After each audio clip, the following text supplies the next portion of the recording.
ဗျာမိကိုအာရောကြောင့်မလာပါအတန်းထမနာပြောလာအမမမြတ်ဖျားဟောပါ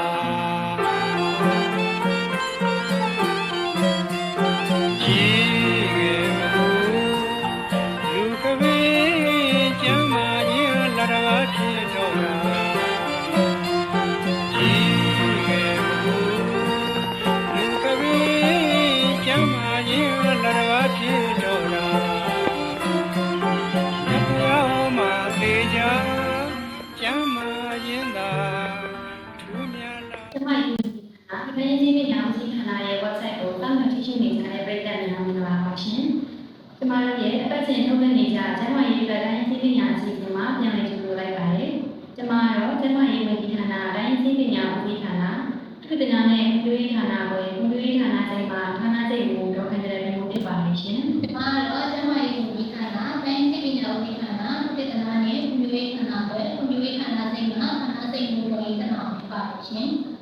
ီနေ့ကျမတို့ဆွေးနွေးပြောပြပြီးတော့တဲ့အကြောင်းအရာကတော့စီးပွားရေးသုံးဝင်ဆန်းလောင်းဘက်ပြီးအောင်တဲ့နည်းနဲ့ပြောပြသွားမှာဖြစ်ပါတယ်။ဒီကုသိုလ်တဲ့နေတဲ့ကမှာဆန်းလောင်းဘက်ပြီးကနေဒုက္ခပစ္စည်းတွေဖြစ်တဲ့ခေါင်းလျှော်ရည်စက်ပြမျိုးမျိုးနဲ့အရာပစ္စည်းတွေနေနဲ့မျက်နှာအပါနဲ့ခန္ဓာကိုယ်သားရည်ကိုယ်ရည်တိတ်ကပါစီတို့အတွက်ဆန်းလောင်းဘက်နဲ့ပြုလုပ်ထားတဲ့ skin care makeup စာတွေကိုတည်တည်နဲ့အသုံးပြုနေကြသလိုစီးပွားရေးနဲ့လည်းသုံးရစီကိုရည်ရွယ်ပြီးဆွေးနွေးသွားမှာဖြစ်ပါတယ်။ဆန်းလောင်းဘက်ပြီးရဲ့စီးပွားရေးသုံးဝင်တဲ့ပုံစံကိုမပြောပြခင်ဆန်းလောင်းဘက်ပြီးအကြောင်းကိုပထမဆုံးပြောချင်ပါတယ်။ဆန်းလောင်းဘက်ပြီးရဲ့ဒုက္ခဗီဒနည်းကတော့အလူဗီဒနည်းဖြစ်ပြီးတော့မှ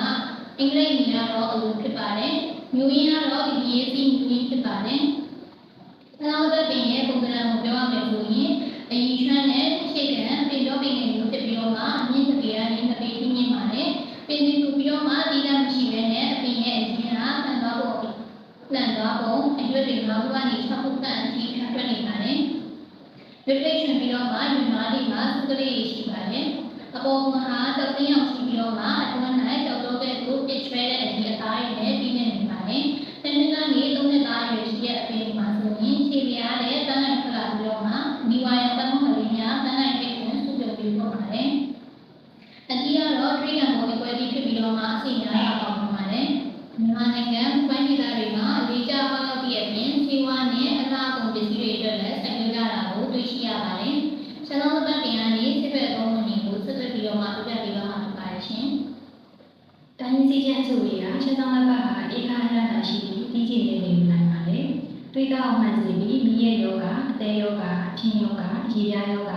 တန်းနာလူနာနဲ့ဝေဝါယောဂတွေနိုင်ပါတယ်။တွေးစုနာအနာစိတ်ကျေးမှုနာတွေမှာပုံစံကက်စီတွေနဲ့တုံ့ပြန်နိုင်ပါတယ်။နောက်တစ်ခါကပလက်စီအစ်စ်ပြန်တဲ့အစားထိုးမှုကိုတိုးပွားစေပါတယ်။ကိုယ်ကအားစနစ်ကိုလှုပ်ဆော်ပေးတဲ့အကြောင်းဒဏ်ရာနဲ့နာကျန်းမှုကိုဉာဏ်စီပြီးရောင်ရမ်းမှုတွေကိုလည်းရောပါစေပါတယ်။ခြေထောက်ပတ်အစိမ်းကနေရတဲ့ပုံကားကိုပုတ်ချစေ၊ဝမ်းပြော့စေနေနဲ့လည်းတုံ့ပြန်နိုင်ပါတယ်။ခြေထောက်ပတ်ကမျိုးသမီးရဲ့ယောဂတွေအတွက်စီးဖြစ်အလုံးသုံးဝင်ပါတယ်။ခြေထောက်ပတ်ကိုပပလေးပြီးချက်စားပေးမယ်ဆိုရင်ဓမ္မရာဘေးကိုမှန်မှန်သက်စေပါတယ်။ခြေထောက်ပတ်အရေးကိုအရေးများမှာတုံ့ပြန်ပေးမယ်ဆိုရင်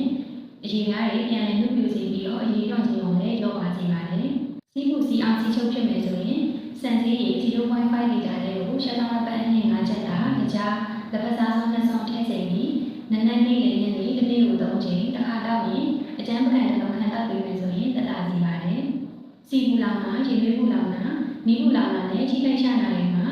ရှက်တောင်းပတ်အနည်းသားကိုအုံပြီးစီးပေးမယ်ဆိုရင်သက်သာစေပါတယ်။ဒီတင်နေတဲ့အချိန်ကသွေးစုနာနဲ့အနာစိမ်းတွေမှာရှက်တောင်းပတ်အတွင်းသားကိုအုံပြီးပတ်တိစီထားပေးမယ်ဆိုရင်အကျိတ်တွေကိုကြည့်နေပြီးတော့ပြီးပေါက်ပြီးသက်သာစေပါတယ်။ခဏမှာအပူတွေများတဲ့အတွက်ဦးခေါင်းမှာအနည်းလိုပူနေပြီးစပင်ကျွတ်တာစပင်ကျဲတာတွေဖြစ်နေဆိုရင်တစ်ပတ်ကိုတစ်ချိန်ခေါင်းချော်ပြီးရှက်တောင်းပတ်အနှစ်တာကိုစပင်နဲ့ဥယျာဉ်မှာပွက်လေးပေးပြီး15မိနစ်ခန့်လေးလက်ထားပါ။ဒီနောက်ရေးစီချပြီးတော့ခေါင်းချော်မယ်ဆိုရင်ဥယျာဉ်အေးစီပြီးစပင်ကျွတ်တာတွေကိုသက်သာစေပါတယ်။မျိုးသမီးတွေအနေနဲ့မြေရောဂါကြောင့်ထုံချင်လိုက်ခဲတာအပူပုံများပြီးအစာပြတ်တာနှမမြင်တာအသားရည်ချောခဲ့တာတွေဖြစ်နေဆိုရင်ခုပြပြပေးမယ်ရှက်တောင်းပတ်ချက်စေးလေးကိုတိုက်ရွှေ့နိုင်ပါတယ်။စမုံမျိုး၅ပါးအမှုနှစ်ချက်ရှိတဲ့တာကျိတ်မဲ့ရွက်ချောင်းမှု၅ချက်တာမကြီးမဲ့အနှစ်၅ချက်တာထညက်အစိတ်သားနဲ့ရှက်တောင်းပတ်အနှစ်အစိတ်သားတို့ကို ညီညီမြင့်နဲ့မတူမချင်းအောင်တိုးချက်ပြီးတော့တစ်နေ့ကို2ချိန်တစ်ပတ်သားဆုံး2ဆုံးစားပေးမယ်ဆိုရင်မိရဲ့ယောဂတွေကိုတက်တာပြပေးစေပါတယ်။ဆက်လက်ပြီးတော့ရှက်တောင်းလက်ပတ်ပင်နဲ့ပတ်သက်ပြီးတော့မိဖက်ဆိုးကျိုးတွေလည်းပြပြပေးမှာဖြစ်ပါတယ်ရှင်။ ဟုတ်ကဲ့ပါမြင့်မြင့်တဲ့ပင်ဆေးလုံးမဆိုတဲ့အဆိုရှိပေမဲ့တန်ဆေးမှုပေးဆိုတာကိုတော့တတိထားတတ်ပါတယ်။ဆာလောဘတ်ကိုအလွန်ကဲစားသုံးမယ်ဆိုလို့ရှိရင်အစာရင်ရောင်ကမလျှောတာတွေဖြစ်စေပါတယ်။နောက်အပြင်ဆာလောဘတ်ကဆိုရင်တအိမ်ကိုကျုံနေနိုင်တာကြောင့်ကိုယ်မတော်ဝိကင်ကြီးရှောင်ကျင်နေပါတယ်။လူစုကလေးတွေကိုမလျှောနေနိုင်တာကြောင့်လူတိုက်နေခင်များရှောင်ကျင်နေပါတယ်။ကျောင်းသားလူငယ်လူများနဲ့အစာထိတန်းကြောင့်အောင်ရည်များအနေနဲ့လည်းရှောင်ကျင်နေပါတယ်။ယခုလိုအစာပါသက်တာကဆေးချက်သုံးနိုင်တဲ့ဆာလောဘတ်ပင်ကြောင့်ဒီပြည်စုံကိုပြောပြခဲ့ပြီးဖြစ်တဲ့အတွက်ပြည်သက်တွေအနေနဲ့လူထုတိုင်းရရှိမယ်လို့မြင်နေပါတယ်ရှင်။ဆက်လက်ပြီးတော့ကျမရဲ့မူဒီခန္ဓာတိုင်းသိပညာဝိခန္ဓာဝက်ဆိုင်မှာထုတ်ကနေရရှိတဲ့ကျမရဲ့အတွက်တိုင်းသိပညာစီစဉ်ကိုဆောင်ရွက်ပြီးအားပေးကြပါအောင်ရှင်။